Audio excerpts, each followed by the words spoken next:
This week, we bring on Chris Clymer, Jack Nicholson, the actor, not the golfer, and Jason Midaw to talk about security metrics and so much more. In the enterprise security news for this week, Palo Alto goes on a light diet. What's coming out of your endpoints? Vendors cutting some slack. How is your network flowing? STIX, not the band, and an aptly named solution. Oh, and security intelligence making intelligent decisions. All that and more on this edition of Enterprise Security Weekly.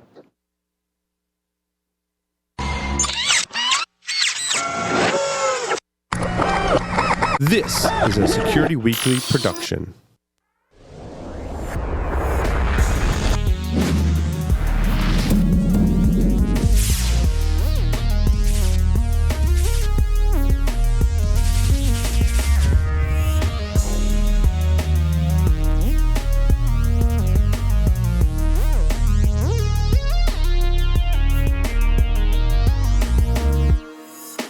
Are you worried about PCI compliance? Does your development team understand or care about security? Are you ready to face a breach of your customer sensitive data? See the worst that can happen before it does. Black Hills Information Security can help you help management see the future. Email consulting@blackhillsinfosec.com to find out how a web application penetration test can mitigate the risk before you go live.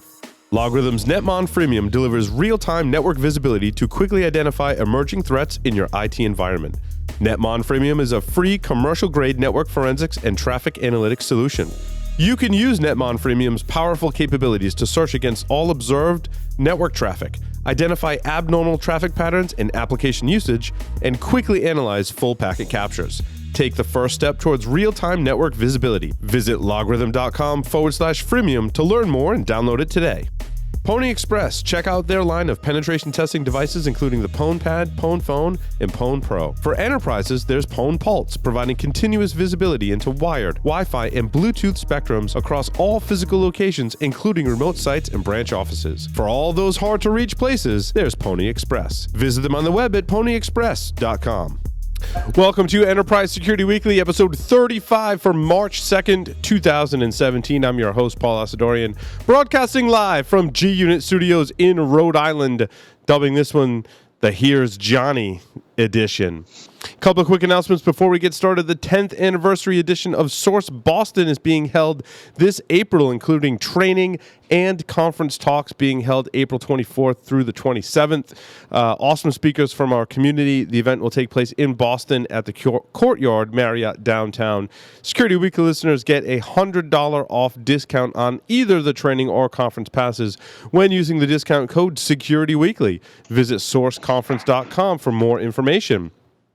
InfoSec World 2017 conference is being held April 3rd through the 5th at the Omni Orlando Resort at Champions Gate in Orlando, Florida. Security Weekly listeners receive 10% off the conference or World Pass when they use the code OS17-SW.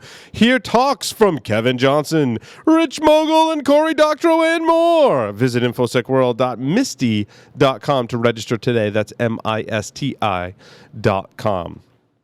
IT Pro TV's courses now include Exchange 2016, Wireshark, ECIH, and ECES. IT Pro TV is also introducing new membership levels starting on March 8th. The new standard level, which is $57 a month or $570 a year, includes access to the on-demand course library, live chat, and Q&A forum. The new premium level, which is $85.70, very important, 70 cents per month, or $857 per year, includes access to all of the standard membership features, plus unlimited transcender practice exams, virtual labs, and access to the enterprise portal. Subscribers can download courses with annual standard or premium memberships. One more conference. This is a call for papers for B-Sides London, who generously asked me, or I guess genuinely asked me to announce this on our show. And I will, because their conference, B-Sides London, is being held June 7th at the ILEC Conference Center in London, of course. The CFP closes on March 27th, and presenters will be announced on May 1st. They're also looking for presenters in the rookie track, mentors for the rookies, and folks to run workshops. So make sure you visit securitybsides.com.uk. The .uk is important, right? securitybsides.com.uk. Mr. John Strand, Welcome to the show. Hey, happy to be on the show this week. It should be a lot of fun. And then I don't know if I'm going to be on next week. It's going to take a lot to convince me. I'm finally going on vacation. So you we'll should see. go if on I vacation. do, it's going to be close to the ocean. Your wife, and I'll share that with you guys, would send a missile to my location if I brought you on the show next week. So we are definitely not She probably would. She's dialing in the codes as we speak. That's right. That's right. We have some special guests today. They're going to stick around. They're going to talk about the enterprise security news, and then we're going to talk about security metrics. So I've got Chris Clymer, Jack Nicholson, and Jason Medaw. Did I get all that right, guys? Yep. Right on. Very good. And so from left to right, we've got Chris, Jack, and then Jason. Guys, welcome to the show. Excited to be here. So now you guys are giving a talk at InfoSec World, right? That's kind of how we got all three of you as like a package deal, pretty much, which is awesome. Thanks for coming on. Thank you for having us. Moving mountains with metrics. Awesome. And we'll talk about metrics in the next segment. So just really quickly, guys, Chris, Jack, and then Jason, what do you guys do? Like really quick, give like a 2-sentence bio for each of you. So I'm the director of security at a firm called MRK, and our big thing is CISO for hire for companies that can't quite justify having one full time. Jack? I'm the director of infrastructure and security for Chart Industries, a billion-dollar manufacturing company. Now, see, I knew you had a director title by your jacket. It's very nice. No. That jacket demands respect. I love that coat, by the way. It is awesome. Thank you. Jason? Yeah, and I'm Jason. I work for Cliffs Natural Resources. I run both our infrastructure and security departments. Awesome. Very cool. Awesome. Top of the news this week, Palo Alto goes on a diet and purchases LightCyber. Get it? Diet, light. Took me a while. Yeah. You love my funny jokes. Right. My attempts at being funny jokes anyway. So what do you take? What's your take on this one, John? Palo Alto's getting their lunch handed to them. Cisco is basically coming on and actually creating a line of products that is a very, very competitive with Palo Alto. I'll just give you a couple of examples. Some of our customers over the past 12 months have been doing shootouts between Firepower and Palo Alto, and a number of the customers that we have been choosing Cisco's. Firepower is the merger of Cisco and SourceFire, right? Yep. And it's their new ASA line, actually. Okay. And it's still a terrible name, by the way. It is. But it's been weird. We've been having a lot of customers that go in and are like, yeah, we got to do a shootout. We got to bring in Cisco because all of our other crap is Cisco, but we're going to go with Palo Alto. And then I talked to them like a month and a half later. They basically say, yeah, we did that shootout and Cisco kicked their ass. And I've never seen that quick of a turnaround in the industry, and as many customers as I've seen recently. And I think that just goes to show when we're talking about unification companies, where Cisco is in absolutely everywhere, they are absolutely going to be a competitor with you, regardless of whatever market vertical you're actually playing in. And it just shows if they turn around and they execute well on something, it makes them very, very, very dangerous. And yeah, it's kind of sad. I think that Palo Alto actually became kind of a cash cow for a while. And, they got a little bit lazy because they were on the top of the heap for a while, and they got a serious competitor, and it's going to impact them. I mean, we see it in the stock market already, and I've been seeing it in all of our customers that are doing shootouts as well. Interesting. Very interesting. I thought the purchase of LightCyber was actually I thought it was good in general for network-based threat hunting, which John and I have a very vested interest in it as we do it as part of offensive countermeasures. But I thought it was kind of validation, John, of what we're doing, right? Like LightCyber being probably the closest competitor to offensive countermeasures, to be quite honest with you, but having them be a very, very close, very, very in the network solution, right? They're looking at mostly network traffic. And to have Palo Alto come in and buy them, I think was a good thing to kind of validate what we're trying to accomplish with network-based threat hunting. I think that's absolutely true, and it's also a way for Palo Alto to further differentiate themselves from Cisco and some of the other vendors. That Palo Alto has always kind of had this reputation of being an extremely solid product, maybe a little bit more complicated to implement, but it gave you a lot more functionality and a lot more cool techie things that you could do with the tool than you could do with a lot of their competitors. And I think that this is kind of moving back into that direction to have that capability to start catering to the packet heads that are out there, people like you and me that do this stuff all the time, and not just, a CISO, for example, but they're trying to cater back to those people as a differentiator. And that might work. That might work out really, really, really well. I hope it does, because as we've mentioned in many shows, we love Palo Alto. They're a great company. We have lots of friends that work there. They don't threaten to sue us when we find vulnerabilities on how to bypass their product. So I guess our bar is really low. Pretty low there. Josh is going to say that. They don't threaten to sue. Right. That's really sad. I'm going to pass it over to our panel. What do you guys think? Our esteemed panel of colleagues. I agree. I've been really impressed with what Cisco did. There for a while, their firewalls were really not up to snuff. And with some of the recent acquisitions of SourceFire, and then also what they've done with ThreatGrid and OpenDNS, to start bringing those products together. So now when something comes into your firewall, it can go into a detonation chamber with ThreatGrid, with their AMP product, and you get a lot better intelligence out of that product. We've been really impressed with what they're doing. Nice.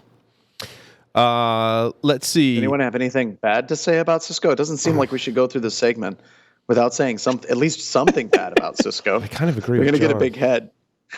I'll say it's good to hear they're finally catching up. I mean, we've been very familiar with the Palo Alto products and been very happy with them. But It sounds like after hearing what I'm hearing here, it's probably worth another look at Cisco again, because I think they were getting their lunch handed to them for a long time. Has anyone, speaking of Cisco, looked at Cisco Stealth Watch endpoint license? So you can extend the visibility and real-time situational awareness of Stealth Watch to the endpoint. Stealth Watch endpoint license collects endpoint telemetry using the Cisco AnyConnect 4.2 and up. Has anyone seen that? Yeah, that didn't sound like an ad. Actually, I have looked into it. We're an OpenDNS customer, and when they've integrated that with AnyConnect, and then when we saw the Stealth Watch idea integrating with the AnyConnect that's already on our endpoint, and that ties in with what Palo Alto's been doing with their endpoint protection that feeds back to the firewall to create kind of more of a holistic loop in the environment. I think it's a really good move for them. I just hope they continue to open up their APIs, make their devices more interconnected, and better reporting into more SIMs and just more of that open API environment that Cisco just is too closed and too proprietary. So more good things. Good Lord. Yeah. We need to say something bad about a vendor. Quick. I was going to say the whole thing with the API. I love that everyone's always trying to get Cisco to open their APIs. And one of their engineers once told me, he said, yeah, we'd love to open up our APIs if we actually knew how they worked. And the point of that joke is there's all these different vendors that Cisco purchases so quickly that there's no standardization across the APIs. It's not a consistent platform base. That's why I love the advertisements. I don't know, were any of you guys at RSA? No, Not this year. Well, Cisco had this advertisement. It was an airplane made up of all kinds of different airplane parts. So it looks like this hodgepodge. And it basically, their point was you wouldn't fly an airplane made by like 20 different vendors. And looking at that literally was the embodiment of Cisco, like this hodgepodge of a whole bunch of technologies all stuck together in a vague shape of a corporation. And that's kind of where Cisco's at. So you talk about opening up their APIs. I think people have been asking that for a while, but a lot of their technologies are acquisitions of other companies, and it takes them a long time to try to tie all that stuff together, if at all, if they even bother. Just to interject, what I'm kind of excited is it seems like they're figuring out how to make acquisitions work, right? So I think back to the last round, right? So Cisco Security Agent and Mars, and there were some other really great products they had, right? They bought IronPort and did a really big push on security, and then decided, we don't want to be in the security business, and quickly sold that stuff off. And it never quite, some of the products worked out. They worked really well in a niche. A lot of us who were CSA fans still feel burned by it and are a little reluctant to get back on the bandwagon. I threw up in my mouth a little bit. Security Agent. I got to throw some Cisco Security Agent love as well, because like that product was awesome. Pen testing at the time, it was a very, very difficult product. It was very, very cool. But no, I agree with you 110%. It's like I still have people today Cisco talk about CSA. Cisco bought it. I mean, the same thing happened with Mars too. Like Mars Global, Mars Local Collectors. I want to throw up in my mouth even more.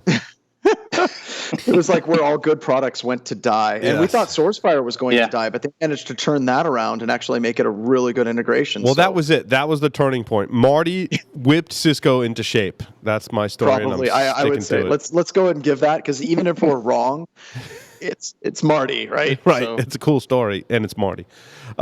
Dome 9 falls in line with a list of other vendors that have integration with Slack, because everyone wants things in Slack.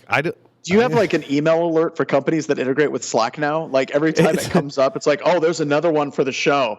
There's a lot of like stuff to sift through, and I try and pull out product announcements, and like integrations are a product announcement, and so this is just a continuing trend of people integrating with Slack.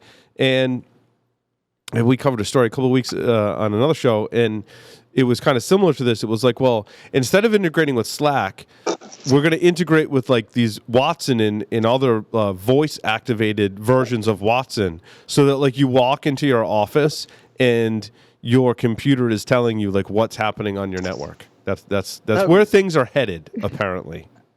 Absolutely. I think that this is a huge shift. And it's kind of weird because we've been seeing it on the show. Everyone's integrating with Slack.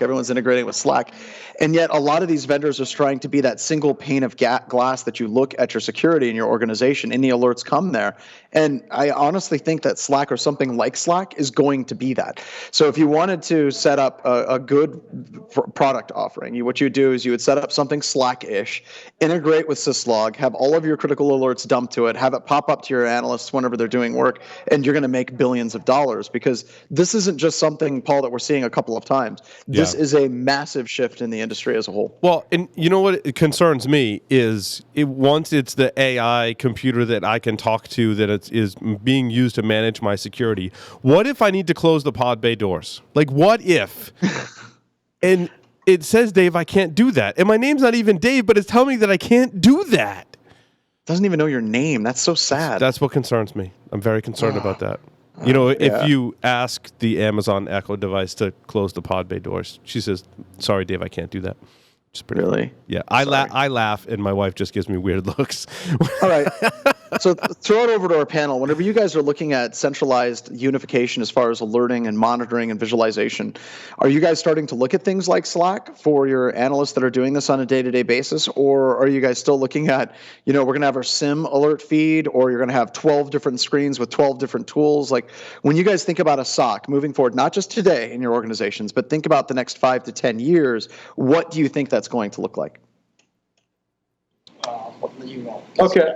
So the individual who runs our security program here at Chart, I love the way that he says it's all about sharpening our resolution and getting down to a finer and finer ability to see what's coming in and out of our environment, and being able to then take that finer resolution of what we're seeing and bring it into less and less places, so that way we don't have to go hunt and find it.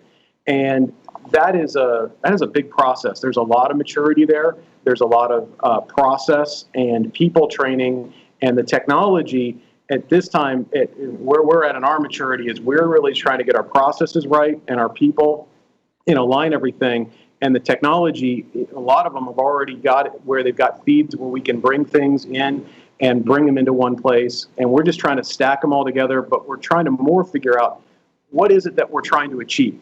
What is our risks? Where are we trying to mitigate? And how are we trying to improve the organization? And that's what we've been really trying to make sure that we're answering the right question and not just building something and then try to find a solution for it after the fact. Oh, that is so good, because yesterday I had a call with IONS, and it lines up with that. They sent me the spreadsheet, and it had I think 50, 60 different security technologies based in it. And then it was cross-referenced what those technologies and those vendors did. And what had happened is this organization went on a purchasing bender like 3 years ago, and they were buying every single bright and shiny product that they could find. And they finally got to the point where the CIO said, stop, figure out what's going on. Where's the overlap between these different products? What products can we actually get rid of? And they had chased that bright, shiny object. They thought they could just buy their way into a secure architecture, and it didn't get them anywhere.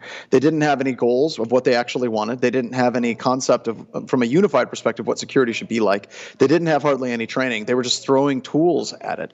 And I think that that's a trap. And I know that as I'm saying this, there's people that are listening that are like, I want that problem.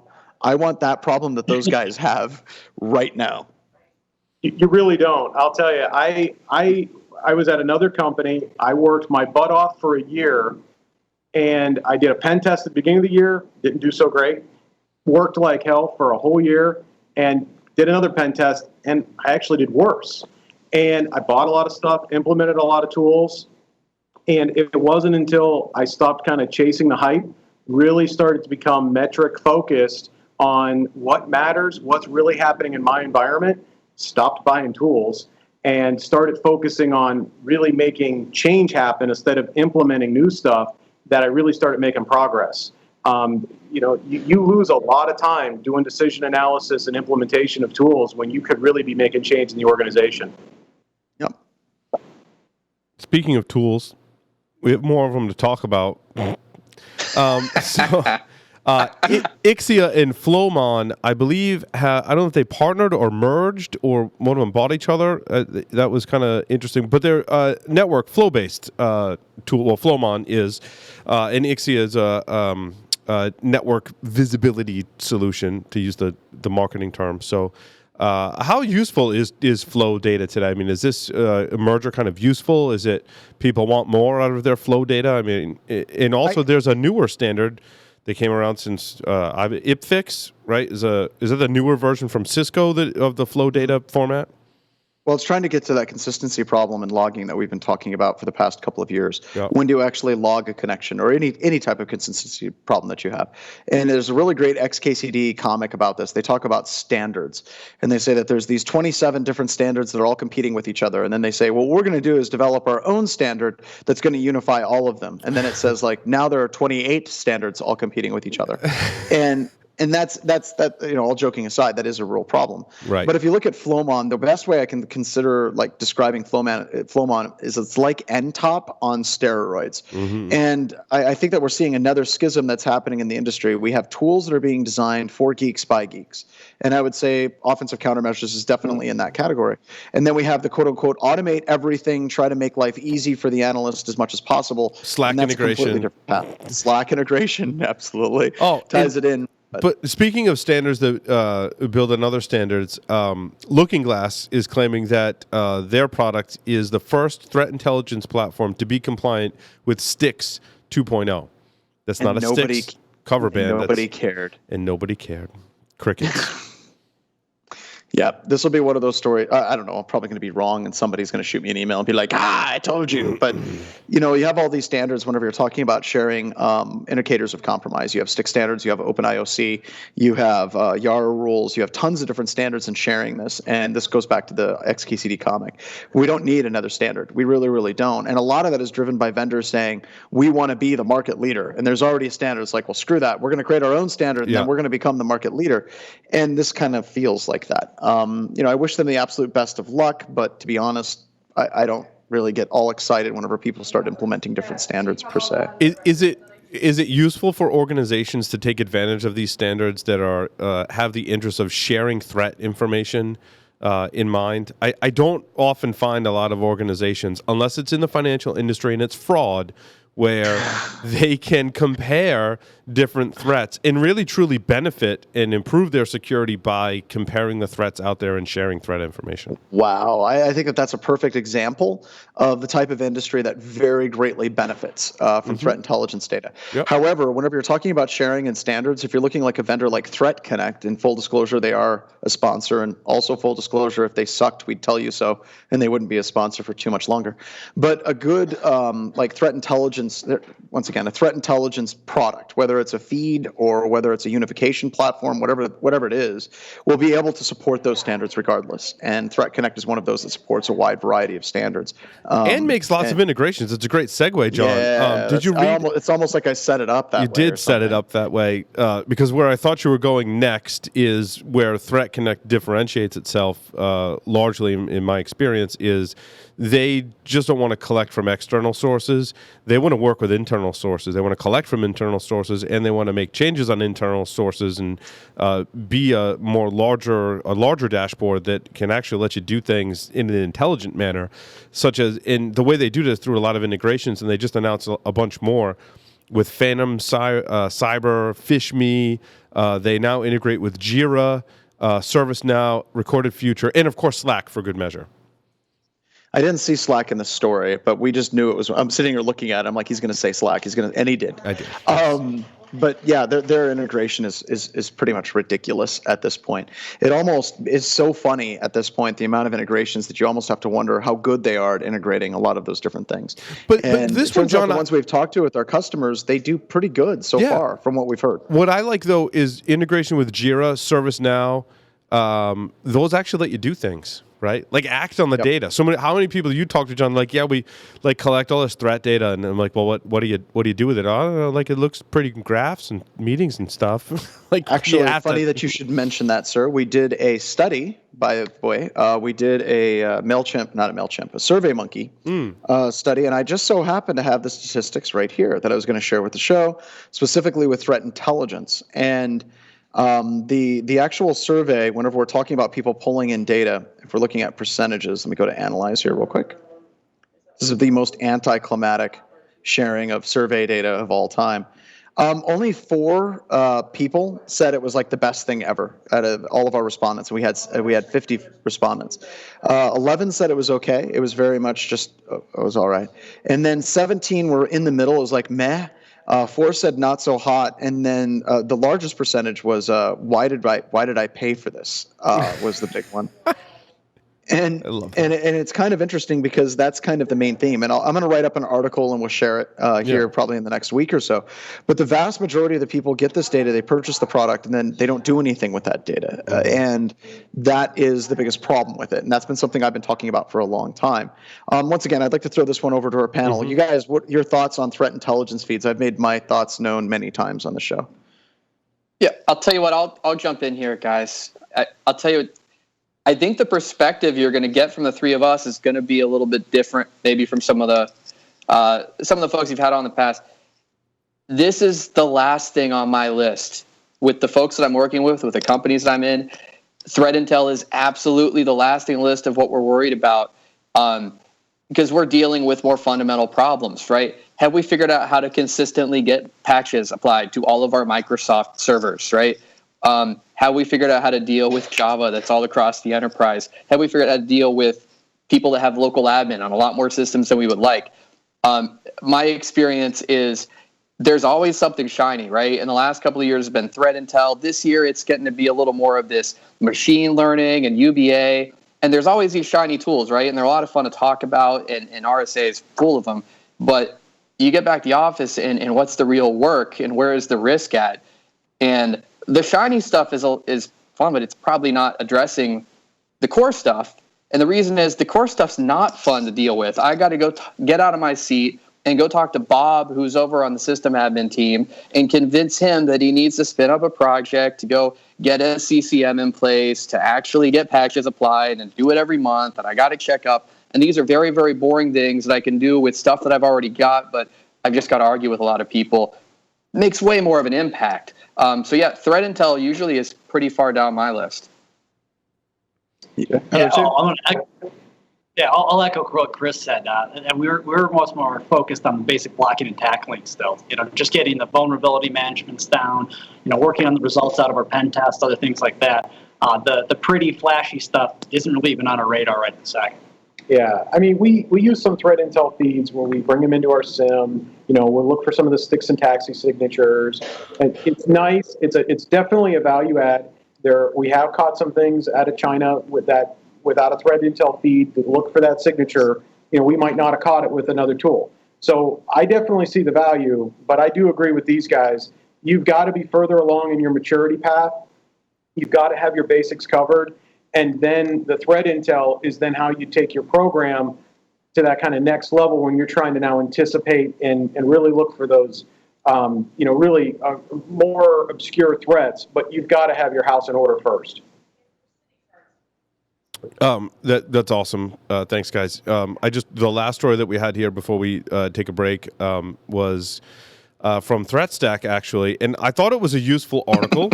John, I don't know if you agree or disagree. Was package management? Which one was this? This is the package management. Ubuntu S3. Yeah, a bunch of repo management with aptly and AWS S3. But this was fantastic, because one of the questions I always ask in 504, and some of you may remember such questions, is what is your patch success deployment rating in Microsoft? And a lot of people say it's 80, 85%, and that's about average, right? That's the best case scenario. Once you move on to Linux and Unix-based computer systems, usually the patch success deployment rating percentage goes like through the floor. It's just horrible. And I think that that's one of the other problems we have with quote unquote cloud computers, is a lot of times we think of them as an appliance. You just run it and somebody else actually keeps that system up to date. And to have a nice article that talks about how we can approach that problem with Ubuntu and Linux-based computer systems, because they mentioned Red Hat and stuff in here too, is just a great article. And anybody that has Linux or Unix in their infrastructure needs to read this. Absolutely. With that, we're going to take a short break, come back, and dive into security metrics. So stay tuned.